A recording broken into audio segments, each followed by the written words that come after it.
Hello friends, आज हम बात करेंगे यूएस टूरिस्ट वीज़ा के बारे में, जो कि काफ़ी आसान प्रोसेस है यूएस टूरिस्ट वीज़ा। और मुझे लगता है कि काफ़ी लोग इस टूरिस्ट वीज़ा को बहुत ही कॉम्प्लिकेटेड तरीके से समझ बैठे हैं। बेसिकली यूएस का जो टूरिस्ट वीज़ा होता है वो 10 साल का होता है, और इसमें जो आपको एक वैलिडिटी मिलती है यूएस के एयरपोर्ट पे, वो मिलती है महज 6 मंथ्स की। आपको 6 महीने की एंट्री दी जाती है, और जिसमें आप 6 महीने मैक्सिमम रह सकते हैं और फिर आपको वापस आना पड़ता है। बट इस वीज़ा को लेने के लिए मैंने ये ऑब्जर्व किया है कि काफ़ी लोग जो हैं वो एजेंट्स के चक्करों में पड़ जाते हैं और 50,000, 75,000 और लाखों में अपने पैसे बर्बाद कर बैठते हैं। सो फ्रेंड्स, मैं आपको ये बताऊंगा कि आप घर बैठे सिर्फ 11,000 रुपए में खुद किस तरह से वीज़ा अप्लाई कर सकते हैं। सो ये वीडियो मैंने आप लोगों के लिए ही बनाई है। सो आप काइंडली इस वीडियो को देखें और इसे देखकर आप यूएस का वीज़ा खुद घर बैठे अप्लाई करें और एम्बेसी की इंटरव्यू अटेंड करें। मैं आपको पूरा प्रोसेस बताऊंगा, किस किस तरह से फॉर्म भरा जाता है, एवरीथिंग मैं आपको सारा कुछ बताऊंगा। और हम शुरू करते हैं। सबसे पहले आपने गूगल खोलना है और उस पर लिखना है आपने DS-160। आपके सामने ये एक वेबसाइट आ जाएगी ceac.state.gov.gnu। आपने इसको क्लिक करना है, एक न्यू पेज खुल जाएगा। नॉन इमिग्रेंट वीजा इसको बोलते हैं, इसलिए ये नॉन इमिग्रेंट वीजा का ही पेज खुलेगा। अब इस पे आपको आ जाएगा आपने कहां से अप्लाई करना है। अब हम इंडिया में हैं तो इसलिए हम स्पेसिफिकली बात करेंगे। इंडिया में इसके 5 कॉन्सुलेट्स हैं: चेन्नई, हैदराबाद, कोलकाता, मुंबई और न्यू दिल्ली। हम न्यू दिल्ली सेलेक्ट करेंगे और उसके बाद जो कोड लिखा आएगा उसको आपने लिखना होता है यहाँ पर एज इट इज UV5RS, और हमने स्टार्ट एन एप्लीकेशन पर क्लिक कर देना है। इस आपका एप्लीकेशन आईडी जनरेट हो गया। इस एप्लीकेशन आईडी को आप अच्छी तरह से नोट कर लीजिए। मैं भी एक साइड पे इसको नोट कर लेता हूँ, बिकॉज आगे जाके हमें ये इसकी जरूरत पड़ेगी। That is AA0075TJ10।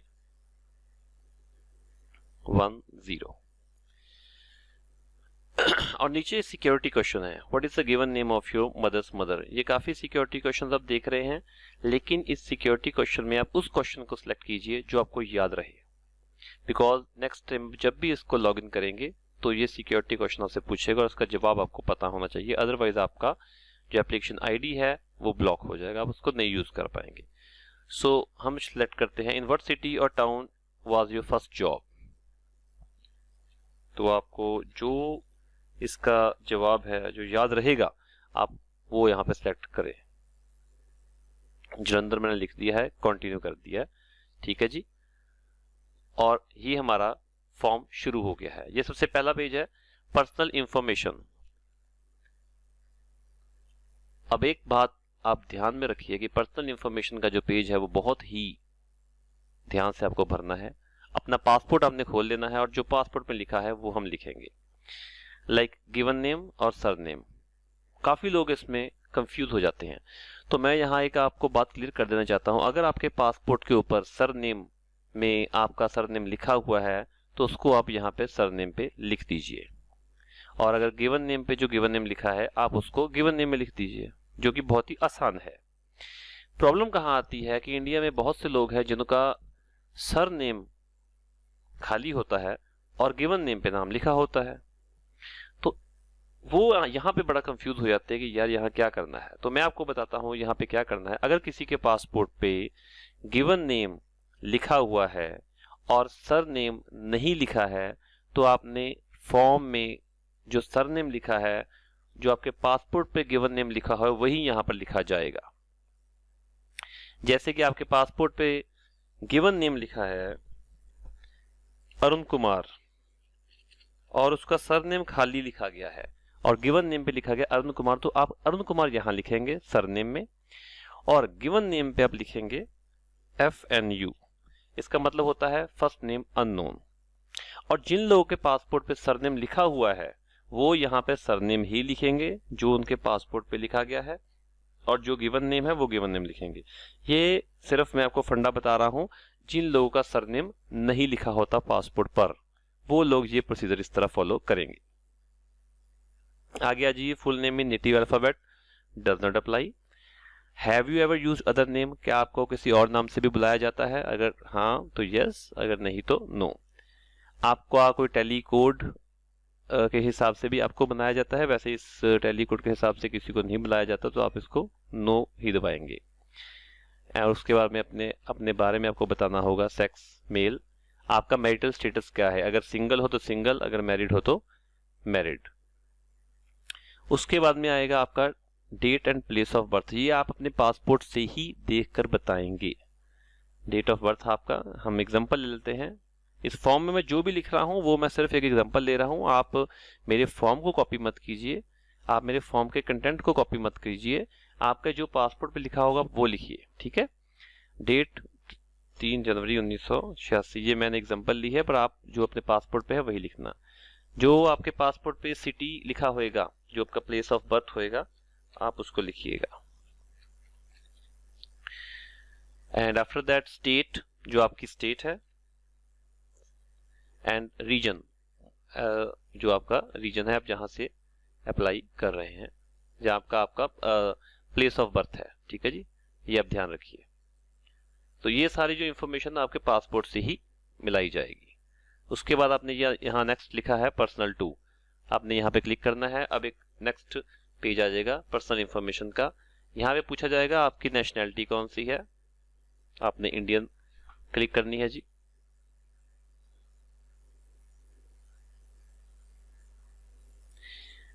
और उसके बाद वो पूछता है कि आपके पास कोई और नेशनैलिटी भी है, अगर है तो आप यस करेंगे, अगर नहीं तो नो करेंगे। और उसके बाद है जी, आप परमानेंट रेजिडेंट हैं किसी कंट्री के, इंडिया के अलावा, तो अगर हाँ तो यस, अगर नहीं तो no. Next, national identification number, वो हमारे यहाँ अप्लाई नहीं होता इंडिया में। यूएस सोशल सिक्योरिटी नंबर, ये यूएस के लिए, और US tax payer ID number, ये भी यूएस के लिए, तो हमने इसको डज नॉट अप्लाई ही क्लिक करना है। और नेक्स्ट टैब दबाने, जो कि होती है एड्रेस और टेलीफोन नंबर्स की। यहाँ पर आएगा आपका होम एड्रेस। एक बात ध्यान में रहे, होम एड्रेस जो है वो भी पासपोर्ट से देख कर ही आपको भरनी है। मैं यहाँ पे एग्जांपल ले रहा हूँ, एक house number 22/8C, central town, Jalandhar city, Punjab. Mailing address, आपका मेलिंग एड्रेस सेम है जो आपका होम एड्रेस, तो आप इसको यस क्लिक करेंगे। आपका यहाँ पे टेलीफोन नंबर आ जाएगा जी, जो भी आपका टेलीफोन नंबर आप वो भरिए। और जो सेकेंडरी फोन नंबर है, आपका जो सेकेंडरी फोन नंबर है वो आप यहाँ पे मेंशन कीजिए। वर्क फोन नंबर अगर है तो ठीक है, अगर आपके पास वर्क फोन नंबर नहीं है तो आप यहाँ डज नॉट अप्लाई भी क्लिक कर सकते हैं। उसके बाद ईमेल एड्रेस, ये ईमेल एड्रेस आपको भरना चाहिए क्योंकि इसी पे ही आपको सारी इंफॉर्मेशन मिलेगी। मैं इस पे एग्जांपल एक भर रहा हूँ यहाँ पे, जो आपकी ओरिजिनल ईमेल आईडी होगी वो आप जरूर इस पे भरिए। और फिर हम दबाएंगे नेक्स्ट, जहां पर आएगी आपको पासपोर्ट की डिटेल। अब देखिए, ये इस तरह का एरर आ जाता होता कई बारी, लाइक वो बता रहा है कि street address is invalid, only the following characters are valid. तो इसमें क्या प्रॉब्लम है? हाउस नंबर 22/8C, जो ऑब्लिक लिखा गया दैट इज अ प्रॉब्लम। तो हम इस पे लिखेंगे house number 22 street number 8C, ठीक है जी। तो इस तरह के कई बार छोटे छोटे एरर्स होते हैं, वो इनका जो सॉफ्टवेयर वो नहीं उठा पाता है। नेक्स्ट इंफॉर्मेशन आ गई हमारी पासपोर्ट के लिए, पूछेगा वो आपको बताना होगा पासपोर्ट कौन सा है, regular, official, diplomat, other. Mostly 99% लोगों का रेगुलर होता है, तो आपको रेगुलर ही क्लिक करना है। यहाँ पे आपका पासपोर्ट नंबर पूछा जाएगा, जो आपको अपने पासपोर्ट से देखकर भरना है। पासपोर्ट बुक नंबर नहीं इशू की जाती है, डज नॉट अप्लाई आएगा। कंट्री जिसने आपको पासपोर्ट इशू किया, इंडिया, तो इंडिया आएगा। फिर इसके बाद आपसे पूछी जाएगी पासपोर्ट की डिटेल, कि आपका पासपोर्ट जो है वो किस शहर से इशू किया गया है, कौन सी स्टेट से इशू किया गया है, कौन से देश से, उसकी इशू डेट कौन सी है और उसकी एक्सपायरेशन डेट कौन सी है। ये A to Z चीजें आपको लिखनी होगी। मैं यहाँ पर सिर्फ एक एग्जांपल के तौर पे आपको बता रहा हूँ। Jalandhar, state Punjab, India, issue date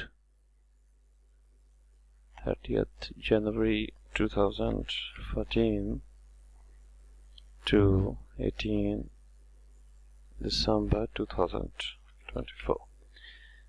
ठीक है जी। इस तरह से आपको अपने पासपोर्ट से देख के अच्छी तरह से डिटेल्स आपको भरनी होंगी। फिर वो नेक्स्ट क्वेश्चन आपसे पूछता है कि आपका पासपोर्ट कभी गुम गया है या कभी चोरी हुआ है। अगर यस, अगर तो हाँ, अगर नहीं तो यहाँ पे आप नो क्लिक करेंगे। और उसके बाद आपने क्लिक करना है नेक्स्ट, जो कि ट्रैवल हिस्ट्री आपसे मांगी जाएगी। लेकिन उससे पहले पूछा जाएगा कि आपका पर्पस क्या है, यानी आप क्यों जाना चाहते हैं। तो इस पे आप अगर क्लिक करेंगे तो आप देखेंगे इस पे काफ़ी इंफॉर्मेशन है, काफ़ी तरह के वीज़े हैं, एल वीज़ा, एफ वीज़ा। लेकिन अगर मैं आपको आज बताने जा रहा हूँ टूरिस्ट वीज़ा, तो मैं उसी के रिगार्डिंग आपसे बात कर रहा हूँ। तो आपने यहाँ पे क्लिक करना है temporary business pleasure visitor B. इसके आगे नीचे एक सब कैटेगरी अपने आप आ जाएगी। वो फिर आपसे पूछेगा कि अगर बी कैटेगरी है तो आप कौन सी कैटेगरी चूज करना चाहते हो, बिजनेस कॉन्फ्रेंस B1 या टूरिस्ट मेडिकल B2। तो आपने B1 B2 that is business and tourism, इस पे क्लिक करना है। और उसके बाद अगला सवाल आता है, have you made specific travel plans. क्या आपने कोई प्रॉपर स्पेसिफिक प्लान्स रखे हैं कि हाँ मैं फर्स्ट डे यहाँ पर जाऊंगा और सेकंड डे यहाँ पर जाऊंगा। अगर तो आपने स्पेसिफिक प्लान्स पूरे बना रखे हैं तो आप यस क्लिक करेंगे, अदरवाइज आप नो क्लिक करेंगे। जैसे ही आप नो क्लिक करेंगे वो आपसे और पूछेगा कि आपका अंदाजन तारीख कौन सी है जिस दिन आप जाना चाहते हो। तो आप लिख सकते हैं यहाँ पे 3 सितंबर 2017, जो भी आपकी तारीख होगी, जिस तारीख को आप जाना चाहते हैं। और फिर आपको बताना होगा कि आप कितनी देर के लिए जाना चाहते हैं। तो एक बात यहाँ पे ध्यान रखें कि कभी भी आप 4 वीक्स या 2 मंथ्स में ना लिखें, हमेशा वीक्स में लिखें या डेज में लिखें अगर आप जाना चाहते हैं। क्योंकि जितनी आपकी लेंथ ऑफ स्टे यूएस में कम होगी, उतने ही वीज़ा काउंसलर आपसे सवाल कम पूछेगा। अगर आप लिखेंगे 4 वीक्स या 2 मंथ्स तो वो सवाल आपसे ज़रूर पूछेगा कि आप इतना लंबा सफ़र क्यों करना चाहते हैं। ठीक है जी, ये बात कृपया ध्यान पे रखें। उसके बाद आपको पूछेगा कि address where you will stay in the US, आपने यूएस में कहाँ ठहरना है। अगर तो आप किसी दोस्त के पास जा रहे हो, आपका कोई फ्रेंड है, कोई रिलेटिव है या आपको कोई स्पॉन्सर आई हुई है, तो आप उसका पूरा एड्रेस यहाँ पर लिखेंगे। अदरवाइज जिन लोगों का यहाँ वहाँ पर कोई भी नहीं है, वो होटल बुकिंग करते हैं, तो वो अपना प्रॉपर होटल का नाम लिखेंगे। जी, मैं एक एग्जांपल ले रहा हूँ, न्यू वर्ल्ड होटल जो कि मैनहट्टन में है, स्टेट है न्यूयॉर्क,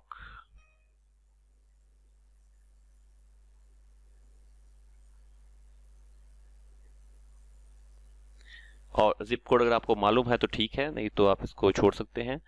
और एक यहाँ पर बात बहुत ध्यान देने वाली है कि कौन सा पर्सन आपका पूरा ट्रिप का खर्चा दे रहा है, यहाँ पे सवाल है। तो यहाँ पे सेल्फ आप खुद दे रहे हैं या कोई और पर्सन या कोई कंपनी आपका खर्चा दे रही है। अगर तो कंपनी आपका खर्चा दे रही है तो आप कंपनी लिखेंगे, नहीं तो अगर आपके हस्बैंड या कोई फादर मदर कोई भी अगर दे रहे हैं तो उनका नाम, अगर खुद तो सेल्फ पे आप क्लिक करेंगे। ये बात लेकिन सोच समझ के आप कीजिए। अगर आपके अकाउंट में सफिशिएंट पैसे हैं या आप इस चीज़ को जस्टिफाई कर सकते हैं उस टाइम, तो आप सेल्फ लिख दीजिए। उसके बाद आप नेक्स्ट दबाइए। ट्रैवल कंपेनियन, कि आपके साथ और कौन कौन जा रहा है। अगर तो आपके साथ कोई जा रहा है तो आप यस दबाइए, अदरवाइज आप नो का बटन दबा दीजिए और फिर आप दबा दीजिए नेक्स्ट। अब यहाँ पे सवाल वो पूछेगा कि have you ever been in the US, आप पहले यूएस गए हैं, तो आप नो दबाएंगे। अगर आप गए हैं तो yes, otherwise no. Have you ever been issued, आपको पहले इशू किया गया वीजा, अगर हाँ तो यस, सही तो नो। फिलहाल हम फर्स्ट टाइम कर रहे हैं तो यहाँ पे नो ही लिखा जाएगा, जायज सी बात है। Have you ever been refuse US visa, अगर आपका वीजा पहले भी रिफ्यूज हो चुका तो आप यस लिखोगे, अदरवाइज आप नो लिखोगे। और आपके नाम पे किसी ने अगर पिटीशन बाहर से अप्लाई की थी तो यस, अदरवाइज यहाँ पर भी नो लिखा जाएगा। और हम यहाँ पे क्लिक कर देंगे नेक्स्ट का बटन कि यूएस कॉन्टैक्ट। यहाँ पर इंफॉर्मेशन आती है कॉन्टैक्ट पर्सन की, जिसको आप अगर जानते हो तो। अगर आप वहां पर किसी को भी नहीं जानते हो, जैसे कि हमने पहले होटल का नाम लिखा था, तो यहाँ पर भी डू नॉट नो का बटन दबाया जाएगा और ऑर्गेनाइजेशन नेम, यहाँ पर आपको होटल का नाम लिखना होगा। लेकिन अगर आपको कोई जानता है तो आपको उसकी इंफॉर्मेशन यहाँ पर पूरी पूरी देनी होगी, और उसके बाद आपको रिलेशनशिप बताना होगा उसके साथ कि आप उसके रिलेटिव हैं, स्पाउस हैं, फ्रेंड हैं, या स्कूल ऑफिशियल हैं, या एम्प्लॉयर हैं, या कुछ भी। तो हमने जैसा कि पहले किया था, होटल का नाम लिखा था, हम यहां पर भी लिखेंगे होटल का नाम, organisation name.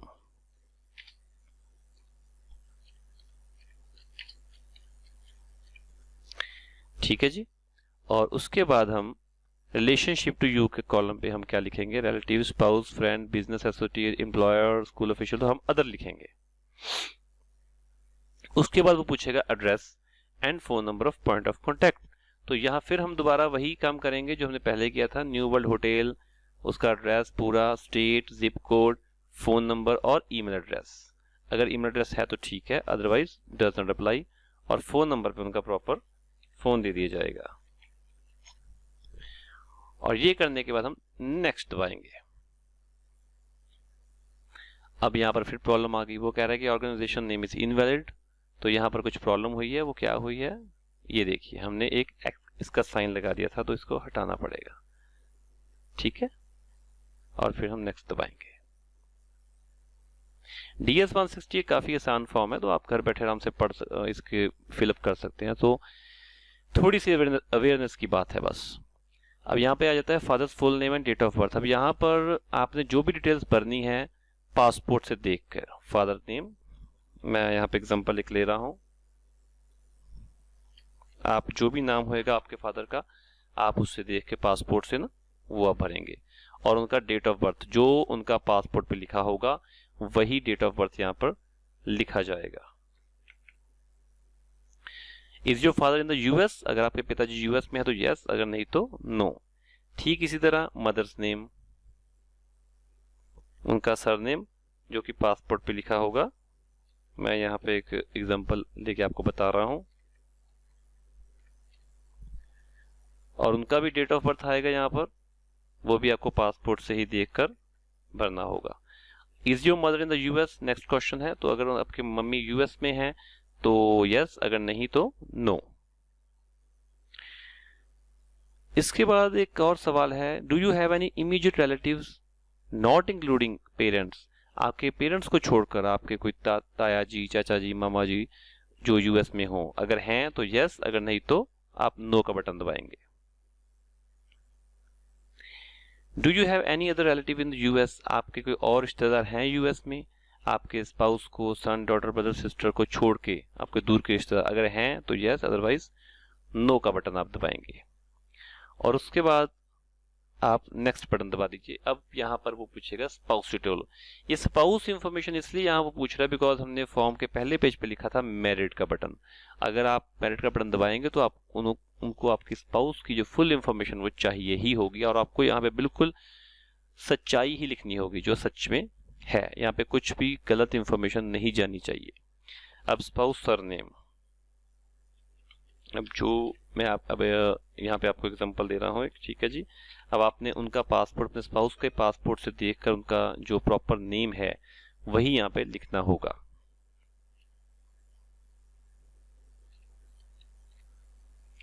Spouse date of birth जो उनके पासपोर्ट पे लिखी होगी आप वो भरेंगे।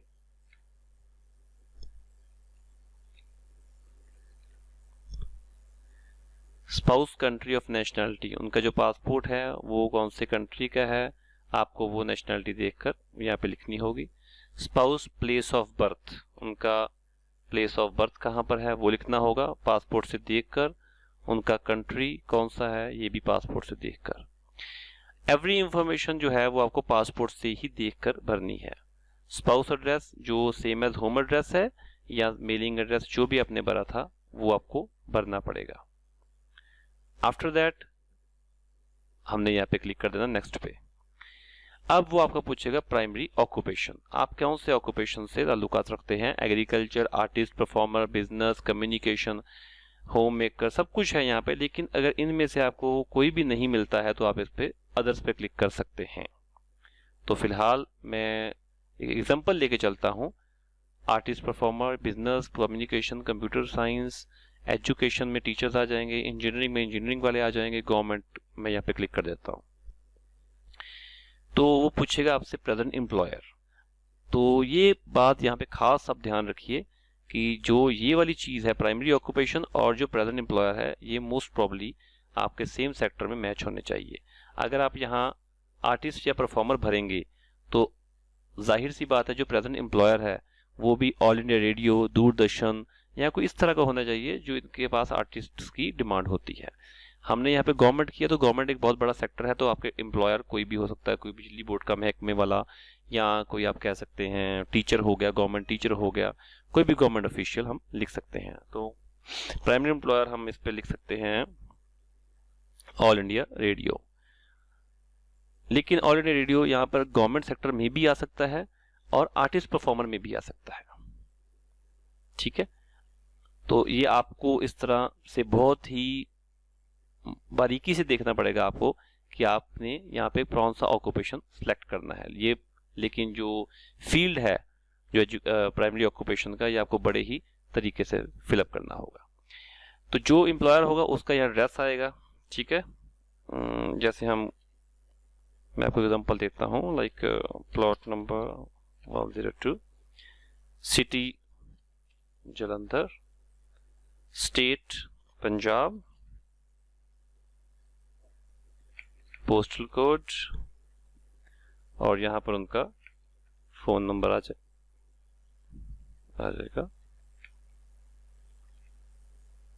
और कंट्री इंडिया। लेकिन आपने अपने एम्प्लॉयर के हिसाब से जो उनका सही एड्रेस होगा वो अपने फिलअप करना है। Monthly income in local currency, यहाँ पर एक बात बहुत ध्यान देने वाली है कि जो मंथली इनकम है वो आपके जो अकाउंट में आती है आपने वो यहाँ पे फिलअप करनी है, या जो आपकी टैक्स रिटर्न्स भरी जाती हैं उससे देखकर आपको यहाँ पे मंथली इनकम भरनी होगी, बिकॉज ये जस्टिफिकेशन वो लोग मांग सकते हैं। तो हमने यहाँ पे 25,000 भर दी है। और यहाँ पर ब्रीफली डिस्क्राइब योर ड्यूटीज, ये बहुत एक अहम पार्ट है। यहाँ पे आपको प्रॉपरली अपनी ड्यूटीज जो है वो डिस्क्राइब करनी होगी और आप यकीन मानिए कि ये ड्यूटीज आपकी जो लिखी जाएंगी वो स्टडी भी की जाती हैं और ये आपसे वहां पे पूछी भी जाएंगी और क्रॉस कंफर्मेशन भी की जाएगी। तो मैं यहाँ पे लिख देता हूँ फिलहाल रेडियो ब्रॉडकास्टिंग, जो कि रेडियो में होता है, स्क्रिप्ट राइटिंग होती है। मैंने तो सिर्फ 2 लिखे हैं लेकिन आपको यहाँ पर डिटेल इंफॉर्मेशन पूरी देनी होगी, ठीक है। और उसके बाद आप दबाएंगे नेक्स्ट का बटन। यहाँ पे आपसे पूछा जाएगा वर्क और एजुकेशन के बारे में। ये कई बार इस तरह से एरर देने लग जाती है वेबसाइट, तो इस पे आपको ध्यान रखना पड़ेगा। ये देखिए, ये फिर से हमको दोबारा करना पड़ेगा इसको, गवर्नमेंट सेक्टर, और यहाँ पर हमने लिखा था all India radio, street addresses. चलिए मैं कोई भी एग्जांपल हम ले लेते हैं, स्ट्रीट नंबर गरा रोड, ठीक है। City is Jalandhar, state is Punjab, postal code, phone number India.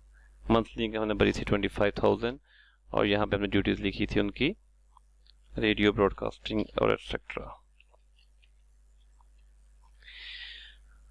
और नेक्स्ट का बटन हम दबा देंगे। इसके बाद ये फॉर्म काफी लंबा होता है लेकिन इस पे आपको कंटिन्यूटी बना के रखनी होगी।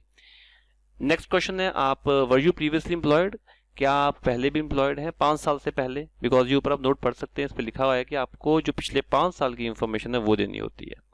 अगर तो आप 5 साल से पहले भी एम्प्लॉयड थे तो उसका आपको कोई जिक्र नहीं करना है, ठीक है जी। तो अगर आपने पहली जो इन्फॉर्मेशन दी है वो उस पर आपने अगर 2-3 साल लगाए हैं और उससे पहले आप कहीं और जॉब करते थे तो यहाँ आप यस का बटन दबाएंगे। लेकिन आपको जो आपने फॉर्म पे पहले भरा था उसी फॉर्म में आपको काम करते हुए 5 साल से ज़्यादा हो चुके तो आप इसको नो दबाएंगे। Have you attend any educational institution, आपने +2 के बाद कोई पढ़ाई की है तो आप यस दबाएंगे, अगर नहीं तो नो दबाएंगे। हमने की है तो आपने यस दबानी है, अगर नहीं की है तो नो दबानी है। नो दबाने के बाद आप इसको फिर कर देंगे नेक्स्ट।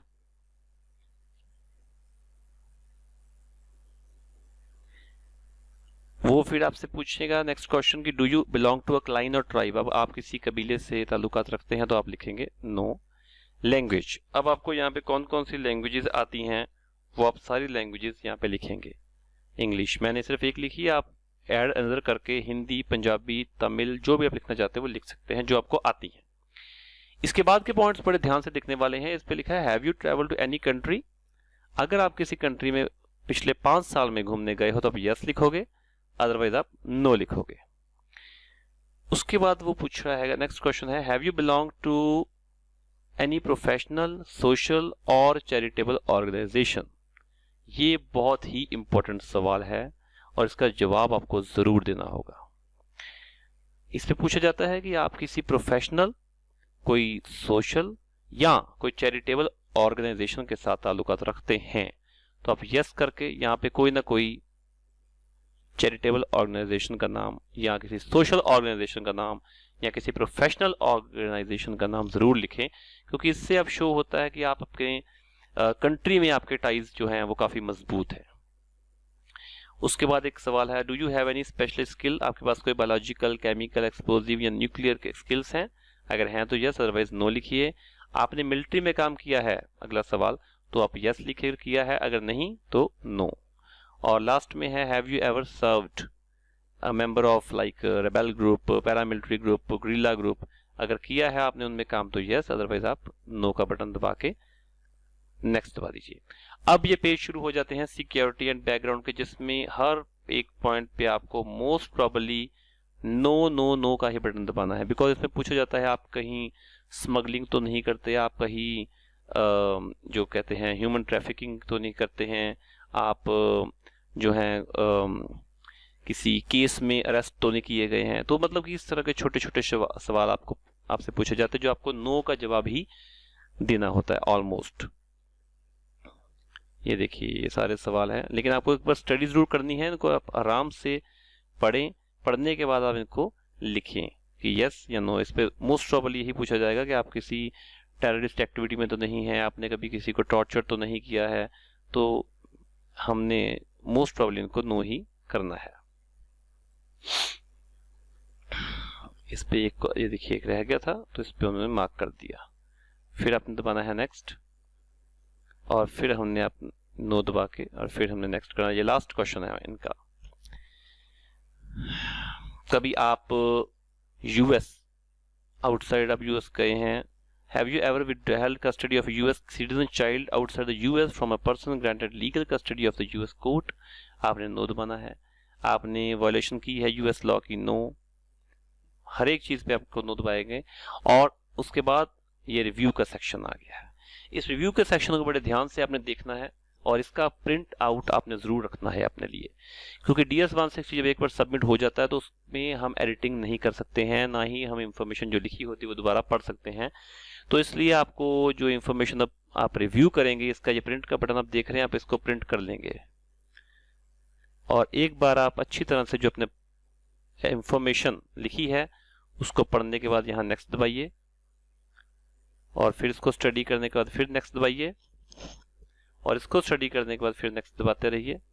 अच्छी तरह से आप पढ़ लीजिए, बिकॉज ये आपका आखिरी चरण होगा जिसमें आप अपनी पूरी इंफॉर्मेशन को एक टचअप दे सकते हैं। आप अच्छी तरह से पढ़ सकते हैं कि मैंने क्या क्या लिखा है, और इनकेस कहीं गलती हो तो आप एडिट के कॉलम हर साथ में बने हैं तो आप एडिटिंग भी कर सकते हैं, उसी टाइम उसको करेक्ट कर सकते हैं।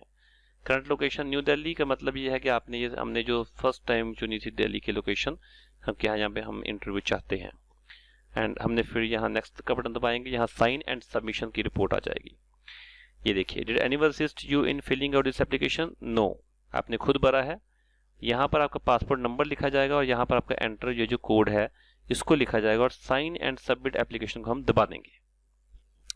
इसको दबाने के बाद जो आपका पेज आएगा दैट इज कंफर्मेशन पेज, आपने उस कंफर्मेशन पेज को लेकर एम्बेसी में जाना है। आप एक बात ध्यान में रखिए कि तीन पेजेस हमने लेके जाने होते। एक तो जो कंफर्मेशन पेज आएगा वो वाला, उसके बाद हमने जो फीस डिपॉजिट करवानी है, जो उसकी फीस रिसीव्ड होएगी वो वाला, और थर्ड आपको जो मेल पे कंफर्मेशन आती होती है, हमने वो 3 पेज लेके जाने हैं। अब मैं यहाँ पे पासपोर्ट नंबर लिख देता हूँ और ये कोड मैं लिखने जा रहा हूँ यहाँ पे JSUTT। Sign and submit application, ये मैंने क्लिक कर दिया जी।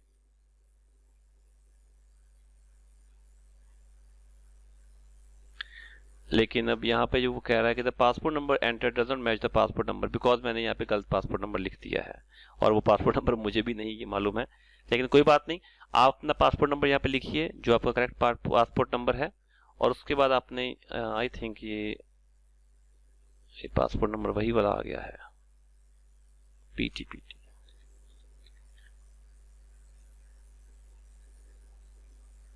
नहीं, वो गलत पासपोर्ट नंबर उठा रहा है। फिलहाल मैं इसको यहाँ पे ब्लैंक छोड़ रहा हूँ। आपने अपना पासपोर्ट नंबर लिखना है जो आपके पासपोर्ट पे लिखा होगा, और आपने यहाँ पे कोड जो ये लिखा है वो भर के सब साइन एंड सबमिट एप्लीकेशन करनी है। जो आपका नेक्स्ट कंफर्मेशन पेज आएगा उसका आपने प्रिंट आउट जरूर निकाल के रखना है। तो ये थी दोस्तों मेरी आज की वीडियो। अब मैं इसके बाद जो नेक्स्ट वीडियो आपको अपलोड करूंगा वो मैं आपको बताऊंगा कि किस तरह से अपने फीस जो है वो डिपॉजिट करवानी है, बिकॉज उसका भी एक प्रॉपर प्रोसीजर होता है। एंड ये वीडियो देखने के बाद अगर आपको वीडियो मेरी अच्छी लगी तो प्लीज़ लाइक और शेयर ज़रूर करें, और कमेंट में आप अपनी जो भी प्रॉब्लम है वो मुझसे आप डिस्कस कर सकते हैं, मैं उनको जवाब ज़रूर दूंगा। और मेरे चैनल को प्लीज़ आप सब्सक्राइब कीजिए सो दैट कि मैं आप आने वाले टाइम में आपको और भी अच्छी videos from various all over the world मैं आपके पास लेकर आऊँ, आपके पास शेयर करूँ। Thank you my friends, have a good day.